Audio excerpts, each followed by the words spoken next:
আলহামদুলিল্লাহ। আজকে আমি আপনাদের দুটি সহজ, নিরাপদ ও ঝুঁকিমুক্ত চিকিৎসা পদ্ধতি নিয়ে আলোচনা করব। আমাদের দেশে মলদ্বারের অর্শ, পাইলস, গুটি, মলদ্বারে রক্ত পড়া, টয়লেট শেষে জ্বালা যন্ত্রণা করা এগুলো একটা কমন সমস্যা। অনেকেই মলদ্বারের অর্শ, পাইলস, গুটি নিয়ে গুটির চিকিৎসা নিয়ে সিদ্ধান্তহীনতায় ভুগছে। অনেকেই অনেক রকম চিকিৎসা নিয়েছেন যার কোনো ফলাফল পাননি, বা অনেক রকম চিকিৎসা নিয়ে কেউ প্রতারণার শিকার হয়েছে।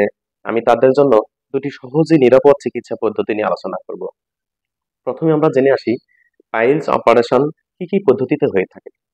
পাইলস অপারেশনের জন্য বহু ধরনের পদ্ধতি আছে, যেমন injection, ring ligation, electrocoagulation, Ultroid, cryotherapy, infrared photocoagulation, anal dilatation, laser therapy, প্রচলিত অপারেশন এবং লঙ্গ অপারেশন। আপনারা দেখেন প্রথমেই ইনজেকশন পদ্ধতি।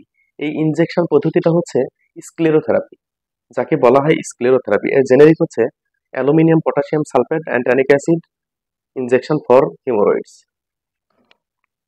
এটি মূলত চীন, জাপান এবং কোরিয়ার চিকিৎসা পদ্ধতি।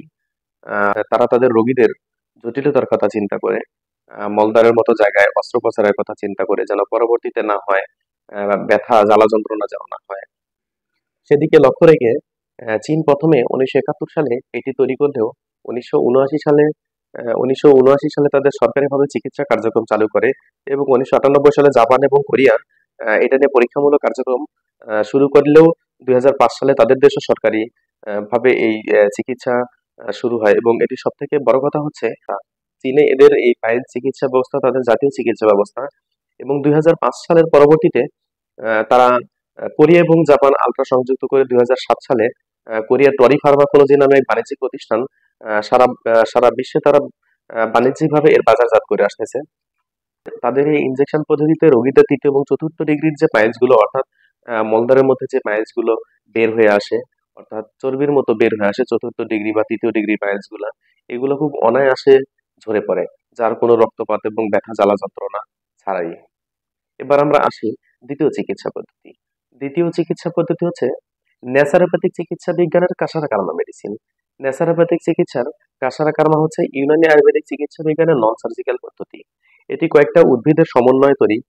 পাকিস্তান, শ্রীলঙ্কা, ভারতের কয়েকটি প্রদেশে এটি পাইলসের একমাত্র চিকিৎসা হিসেবেও ধরা হয়। Aluminium potassium sulphate and tannic acid injection for হিমোরয়েডসকে যেমন স্ক্লেরোথেরাপি বলা হয়, কাসারা কার্মাকে বলা হয় কস্টিক থেরাপি। এই স্ক্লেরোথেরাপি 2012 সালে ওয়ার্ল্ড জার্নাল প্রকাশিত হলেও কাসারা কার্মা প্রকাশিত হয় 2018 সালে।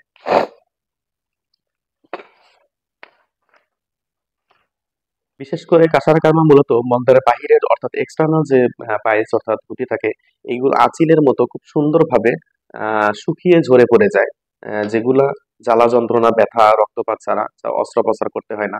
আলহামদুলিল্লাহ, আপনারা দুটি চিকিৎসা পদ্ধতির কথা জানেন। এক হচ্ছে কোরিয়া এবং জাপানের তত্ত্বাবধানে যেটা চলতেছে টরি ফার্মাকোলজিতে, proctocaine ultra, aluminium potassium sulphate and tannic acid for haemorrhoids, tannic acid injection for haemorrhoids, এটা, এবং কাসারা কার্মা যাকে কস্টিক থেরাপি বলা হয়। দুইটা আহ, চিকিৎসা পদ্ধতিতেই মলদ্বারে কোনো কাটাছেঁড়া করতে হয় না, বেড রেস্টে থাকতে হয় না, জ্বালা যন্ত্রণা করতে হয় না, মলদ্বার চিকন হয়ে যাওয়ার কোনো সম্ভাবনা নেই, এবং দৈনন্দিন স্বাভাবিক কাজকর্ম করা যায়। সুচিকিৎসা গ্রহণ করুন, সুস্থ থাকুন, সুন্দর জীবনযাপন করুন। ধন্যবাদ।